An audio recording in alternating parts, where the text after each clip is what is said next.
COP26. We are live. Welcome along. The Met Office are here. We've been here all week. I've been here this week and it's been absolutely fantastic. Really interesting.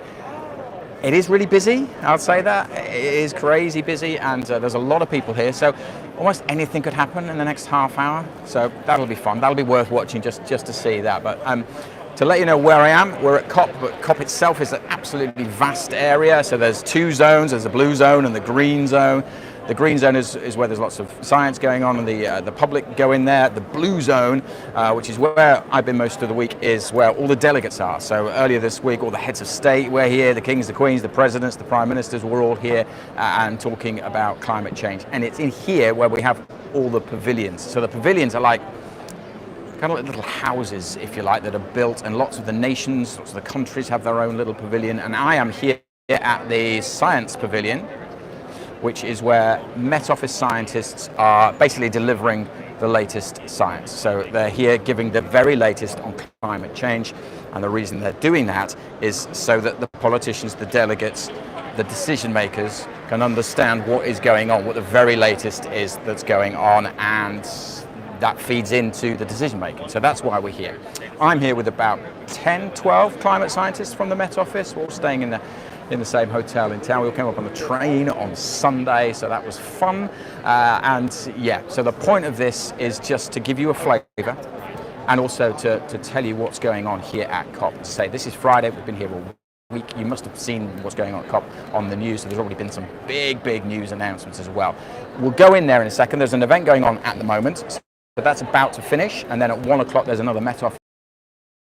Go in there and we'll see what's going on, and we'll have a chat to people about what's going on as well. What I want from you is questions, comments, and suggestions. So anything you want to know, any questions you've got about climate scientists, I probably won't be able to answer them. I'm not a climate scientist, but I know people who are. So I'm surrounded by some of the best brains on this subject on the planet. That is not an exaggeration. The Met Office have some of the best climate scientists in the world. That's why they're here, right? So that's why they're here, to communicate the very latest so that the governments can make the best decisions based on the latest science. So we're going to go in there in a second. We'll have a quick look round. We've got a couple of climate scientists lined up, so we'll be talking to them. So let me know your questions, let me know your queries, and we'll do a few shout outs as well. So Christian Hayden, big shout out to you. Thanks for watching.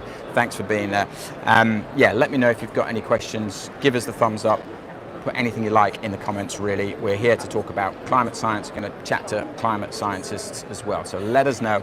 We are live. We are here at the Science Pavilion. So let's just have a quick look round, because there is the program of events. There's Becky and there's Freya. So they're climate scientists, and they are here, as I say, delivering the latest on climate science. Becky and Freya also are multitasking because they're helping to organise what's going on here, and it's been a bit crazy, isn't it?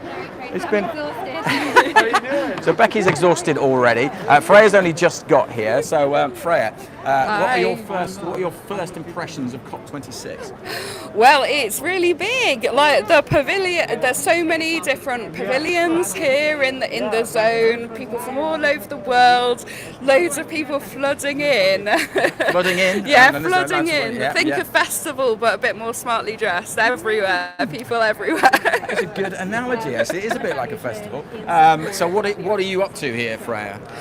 So we've got there's a busy programme today on Youth and Empowerment Day, and so lots about communicating climate science. And we've got an event this afternoon at 6 p.m, which you can watch on our YouTube stream, with poetry and science as well. So we've got scientists writing poems and also poets who've been working with science organisations to write professional poems, and these are all being released online on two different projects. So we've got One Chance Left project with the University of Exeter. So if you look at the University of Exeter's Twitter stream, you can see all the poems there.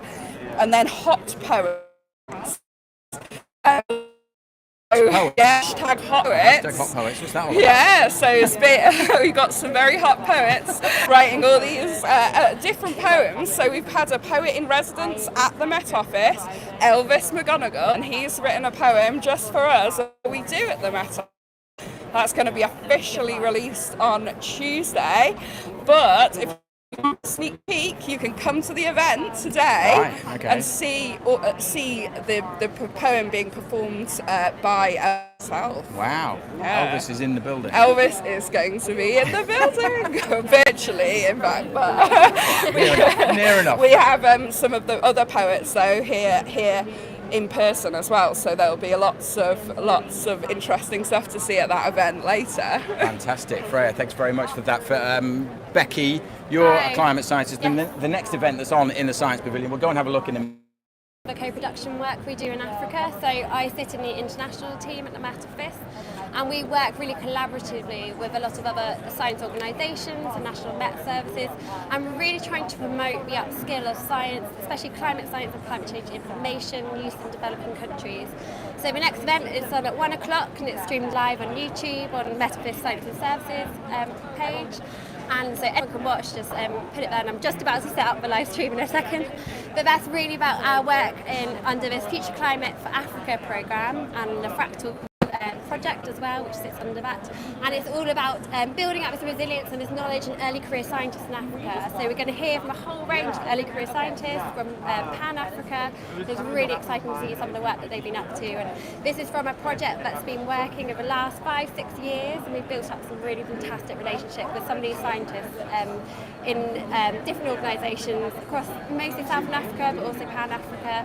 And we're going to really hear what they've been up to and how the Met Office has also been involved in transferring a lot of its climate information to them and helping support this sort of initiative. Oh, really interesting. Exciting. So just to reiterate, you can stream the event. Yep. All the Met Office events are on the Met Office Science and Services channel. So just search for that on YouTube. You'll be able to find it. All the events that have already been are on there as well. So you can watch those and stream the events that are coming up over the next couple of weeks. Just one other thing. So we're here talking about why the Met Office are here at COP26, huge climate change conference. There's an awful lot going on. It's very busy, to say the least. And just with your other hat on, Becky, because you have been kind of organising this, right? Yeah. So talk us a little bit about the logistics of organising. I mean, climate scientists, is it a bit like herding cats at the best of times? Yeah. So it's tricky. And I can say that being one myself, that it is completely like herding cats. So this has actually been months and months of planning. So the last 6 months I've been sitting on the joint planning group. So the Science Pavilion is jointly run by the Met Office, IPCC and the WMO. Okay. And we were invited as the host nation's National Met Service to collaborate with them for COP26, which we've been delighted to do. But for that, the Met has been running over 20 events here. So there's been 20 events that I've been trying to coordinate and set up, and I've actually got to run in the tech room in a minute to set up the YouTube and get everything sorted from that perspective. I also have to herd cats and the scientists and make sure that everyone's right on the panel. It's been a really interesting process because we've been, Met has actually been given the privilege to really inform this whole programme that's behind us. So this is mostly my work, but please don't shout at me if there's something missing from that. But we've been really working really hard to make sure a lot of the themes of the science that we're interested in has really been pulled through into this programme, represented here. A lot of the core areas of our climate research is hopefully represented here, and we've been trying to make sure that there's a good representation of diversity on panels, as well as coordinating the people in person and people remotely, and sorting out the pavilion itself. So I've also helped inform the design, and I'm not going to be a designer, I've decided. So it's been an awful lot that we've done, and this is months and months of preparation. Then this last week, I arrived on Sunday to actually set everything up and technically and make sure that everything was okay. I'm also not going to be a technician. You've done a great job. You've actually done a brilliant job, because it's been very stressful here, and Becky's been all across it. And this isn't her day job, but you've done a fantastic job, and everyone's been really impressed with the science feed and everything and all of that organisation. Because there's loads of groups. This is the Science Pavilion, but it's Met Office run with the IPCC. And also the WMO, the World Meteorological Organization. So there's 3 big organizations running this one pavilion, along with others, and it's just it's very tricky to do, and Becky's been at the heart of that. So thank you very much. And it's probably important to say that we've been partnering with a lot of Met Office partners, so we've got a poster here from the University of Exeter just behind us. So University of Exeter have also been helping us arrange some events. So we've had an event. Bobby Fisher says, "Well done, Becky." So there you go, Bobby Fisher. Big respect. Thank you, Bobby. Ben, is there? Oh, I missed that entry, Ben. Can you put that again? I get to go home tomorrow and have a night. Well, yeah, me too. I'm going back tomorrow as well for definitely for something of a break. But that's brilliant, Becky. I'll let you go because you've got to go and set up. Yeah. We might come and have a look round in a second if that's all right. Come in. We can go in now. We can go in now, right? We'll go and have a look in a second, but I'll leave you to go and set up. Thank you, Becky. So, yeah, do let us know if you've got any questions or any comments, or just give us a wave, give us a shout out, and we'll put you on. We'll put your question to climate scientists. As I say, I'm surrounded by them. There's plenty of them, so we should be able to find your answers for you. So yes, let's just have another look around because it's getting busy now. Lots of people walking past. There's loads of TV cameras just over there from all around the world. So this is COP26, huge international event, 10,000 people here on any one given day. I'll just get out of the way because people are trying to look at the timetable there. So yes, this is the Met Office live at COP26. We are here at the Science Pavilion. Behind me over there is the UK Pavilion, and just beyond that funky looking white tree, is the UN Pavilion. So all the main pavilions are here. Just up over there, you might be able to see behind me, that green one there is the Pakistan Pavilion, and then just beyond the other way, there's the German one, the Benelux one. So yeah, there's loads of different pavilions, loads of stuff going on, and each of those pavilions there are talks going on. But this is where the science is really at the core. The Science Pavilion. It's the Met Office, it's the IPCC, and it's the WMO, and in that room there, so we'll go and have a look in a second, Met Office scientists are delivering the latest science so that governments, the policymakers who are here at COP, can make those decisions. Right, I'm just going to give a few shout outs. Ben NT has asked if volcanoes have any impact on the climate. That is a very, very good question. And yes is the short answer to that, Ben. In fact, in double ways. Volcanoes have, Kirsty's saying it looks massive in here. I mean, it is. The scale is crazy. This is one tiny part of one zone. So it is absolutely huge in here. But yeah, good question, Ben. Do volcanoes have an impact on climate? Yeah, they do in two ways. Volcanoes do spew out greenhouse gases. So they pollute the atmosphere. But the effect of volcanoes is estimated to be about 1/100th of what humans do. So yes, volcanoes do spew out carbon dioxide, but the amount of carbon dioxide and the amount of gases that a volcano spews out, one typical eruption of one volcano spews out the same amount of pollutants, carbon dioxide and methane and other greenhouse gases that humans do in a matter of hours. So every kind of huge eruption that looks really crazy, that spews out all that stuff into the atmosphere, and you think, wow, that's not good. It isn't, but what humans do absolutely dwarfs any pollutants that volcanoes put out.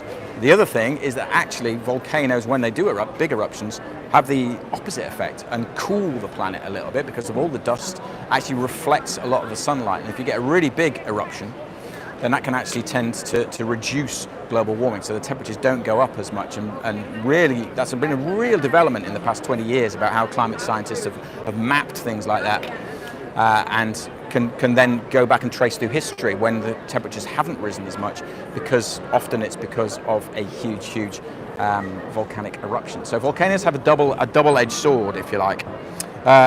Kirsty in Scotland also says, welcome to Scotland. Oh, thanks very much, Kirsty. I've never been to Glasgow before, and it is fantastic. Really interesting. Really fascinating stuff in Glasgow itself. Huge boulevards, beautiful place. And I have to also say, everyone's been really friendly. The security is pretty strict, as you can imagine. We've got airport security. You've got to scan your bags, you've got to take a drink if you bring in a water bottle in, and but everyone there, it's really busy, so there's big long queues. Everyone is super friendly, so thanks for making us welcome here in Glasgow. I've never been to Glasgow before, and I really want to come back because it is actually beautiful. Huge boulevards, fantastic architecture, and yeah, everyone is really friendly, so thank you for having us. The weather's also been really good, actually. I've walked along the Clyde every morning to here from my hotel, and it's been absolutely fantastic. So yeah, thanks very much for having us, Scotland, and yeah, massive shout out to you, Kirsty, as well, and Zoot Slayer. Shout out to Zoot Slayer as well. Thank you very much. Robert Day, we are cherry picking the questions, Robert. Yeah, that is. We are going to cherry pick the questions a little bit. Maybe if you could put something a bit more constructive in this question, then we could try and answer it. But yeah, let's go and have a look round, shall we? So let's actually go into the Science Pavilion. There isn't an event going on there at the moment, but we might be able to track down other climate scientists. So let's have a quick look down here. That's the water pavilion behind me there. Lots going on. And this is Science Pavilion. So this is where the science happens. Are we back? I think we're back.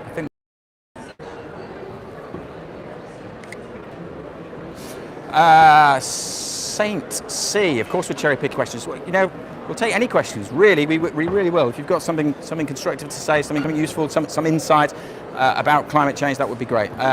This does not exclude poetry. It does not exclude poetry. Anyway, there is a poetry event going on here later. Thanks for being there. Thanks for joining us. Give us a thumbs up. Give us a shout out. Give us, I don't know, whatever you want. Give us your questions. And let us know what you think about. So we're here at COP26. It's a very busy event. There's an awful lot going on. That's the Science Pavilion, where the Met Office are delivering the latest science. We've been in there, and earlier on this week, Sir Patrick Vallance was in there. So the Met Office chief scientist was in there hosting an event, and he was then going on to meetings with other prime ministers, with governments, and delivering that science so that could help the policy decision makers here at COP26 in Glasgow. Let's go for a little talk around. Look, there's a TV camera behind me. Live interview going on there. Not sure which station. It looks pretty international. I'm trying to hear the accent, trying to hear the language.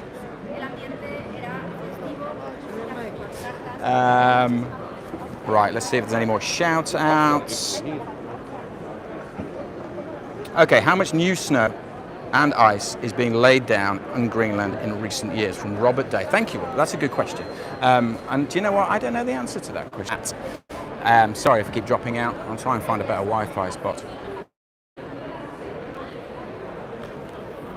The world is getting greener. Greenland is getting green because there's less snow and ice on it, and it's melting. It's melting into the sea. Now, people often think, oh, it's all about sea level rise, is because of the fact that ice is melting and it's going into the sea. But actually, a big issue with sea level rise is the expansion of water. So because the world is warming, because the sea is warming, actually when water warms, it expands. And so that is a bigger part of sea level rise than the ice melting. But one of the issues with the ice melting in Greenland and Iceland, places like that, is that you stop the reflection. So so the sun reflects off ice more because it's white, but if you lose more and more of that, it's a positive feedback mechanism, so it melts more, so the world warms more because you're losing more ice. And they're particularly worried in Greenland about undercuts. The warming waters also then melt the edges of Greenland. That creates undercuts, and you get big cliff falls that we see on the news all the time.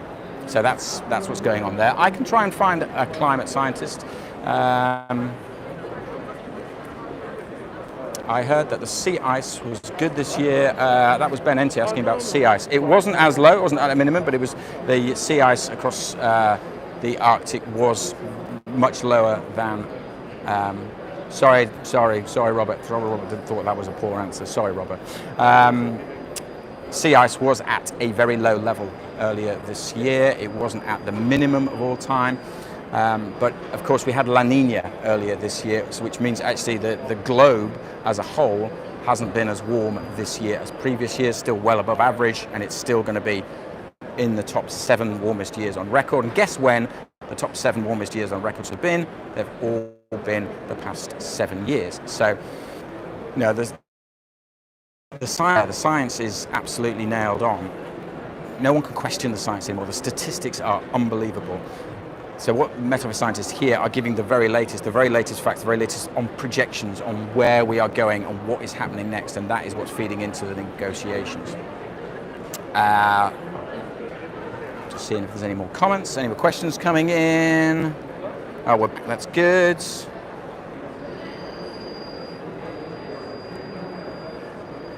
See if there's any more coming in. No, I think we're good. Okay, let's have just one more quick tour around of COP. We're COP26. Met Office are here, giving the latest science, giving the latest facts and figures on climate science, and Oh, let me just check one more thing. Oh, go on to our sister channel, Met Office Learn About Weather. Met Office Learn About Weather channel, so it's our sister channel. It's on there, and there's a brand new video on there that Aidan filmed, dropped earlier this week. Aidan's been filming it and recording it with other guys, and it's really good, really cool, really latest. It's the latest one. It's only exclusive on YouTube. So on our Learn About Weather channel, there's a really good video that Aidan's made about the latest science, the latest thinking behind climate change. So go and check that one out as well. Make sure you're subscribing to our channels. And yeah, if you've got any more questions or any more comments, we'll be going live later on TikTok at 4 o'clock in the afternoon. So 4 o'clock this afternoon, we're going live on TikTok. So make sure you're subscribed to or following our TikTok channel, and you can see us there. We're going live with Sky on that one, so that'll be an interesting one. And again, any more questions, any more queries, let us know, and we will try and answer them as best as we can. But that's probably about it from me for now. Thanks for being there. Thanks for joining us, and yeah, we'll do this again soon. Thanks a lot. Bye.